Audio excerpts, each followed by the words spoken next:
Hej i stor A og snablag. Nu vil jeg lave en lille video for jer, fordi i den her uge skal I arbejde med havet, og I har set en film om en masse ting i havet, og nu skal I lave lave en opgave om fødekæder i havet, og det skal I gøre i grupper.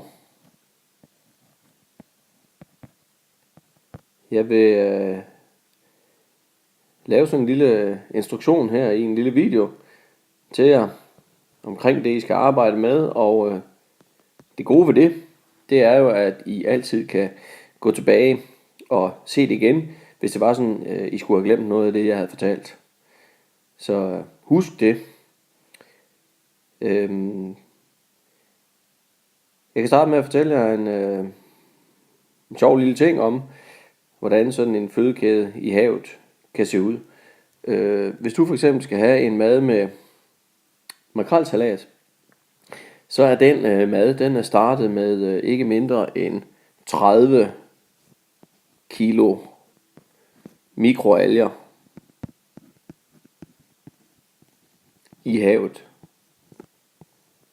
De 30 kilo mikroalger, de er blevet ædt af 2 kilo krebsdyr, bitte små krebsdyr, og de 2 kilo krebsdyr, dem er der 4 sild, der har spist, og de 4 sild er blevet spist af 1 makrel, og den ene makrel, den er blevet fanget af en fisker, og sammen med tusindvis af andre makreller, sikkert i et stort trål.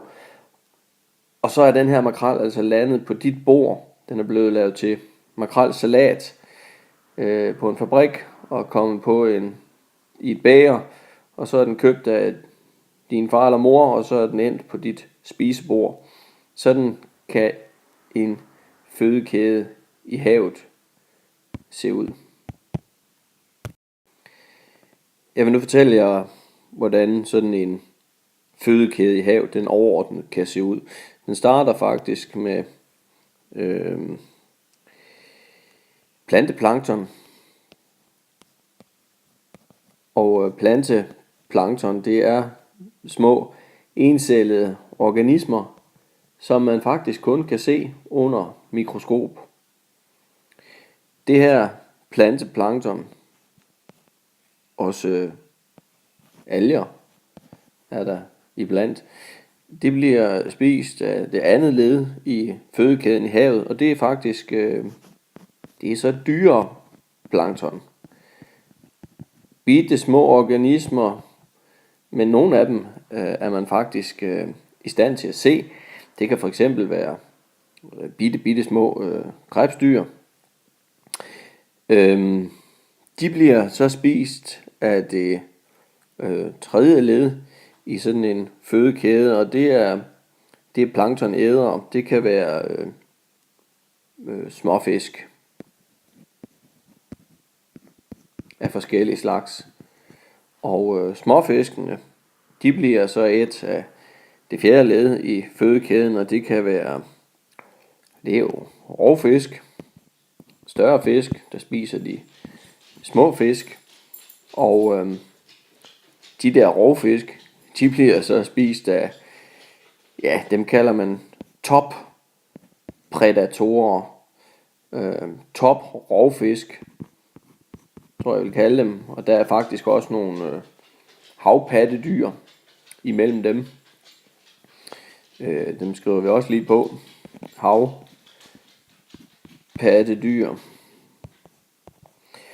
Og så er der jo så dem, der er allerøverst i fødekæden, og det har jo nok en tendens til at være os mennesker. For vi tager rigtig godt for os af retterne, og det er jo ikke bare de store toprovfisk og havpattedyr fra det 5. led, vi spiser. Vi spiser simpelthen også de mindre rovfisk og de små fisk. Og faktisk, så spiser vi jo også noget dyre plankton, eller i hvert fald nogle af de krebsdyr, som er i det andet led. Så vi er nok dem, der er øverst i fødekæden. At vi så ikke lever i havet, det er en anden snak. Og derfor skal vi måske heller ikke med på den planche, som I skal lave om lidt. I skal nu ud i jeres grupper, og I skal lave en opgave om noget af det, som jeg har fortalt jer før. I skal prøve at lave en planche, hvor I viser os, hvordan en fødekæde overordnet i havet kan se ud. Vi har lavet en plastiklomme til jer, hvor alle de forskellige dele, som vi skal bruge til planchen, de ligger i. Og I skal starte med at klippe de forskellige led i fødekæden ud. Her er nogle cirkler, som I skal klippe ud. Og så skal I lime dem ind på karton. Og når I har limet dem ind på karton i den rigtige rækkefølge, så kan I jo forbinde dem ved at tegne pile imellem dem, så vi kan se, hvordan det hele hænger sammen. Det skulle gerne se pænt ud. Til sidst kan I jo overveje, hvilken rolle solen spiller i det her lille fødekædespil. Og I må meget gerne tegne solen ind også, og så kan I skrive lidt om, hvilken effekt, hvilken virkning solen har på de her led i fødekæden. God fornøjelse med det. Nu hvor I er færdige med jeres planche, så er der en lille sjov opgave mere til jer. I jeres plastiklomme er der nemlig også et ark med en hel masse forskellige organismer og fisk, havpattedyr fra havet. Og de skal også klippes ud, og så skal de placeres de rigtige steder på jeres fødekæde. Jeg kan give et eksempel, nemlig hvis man har en, for eksempel der kan være et billede af en haj, og det billede af den her haj, det skal selvfølgelig limes ind der, hvor I har jeres top rovfisk.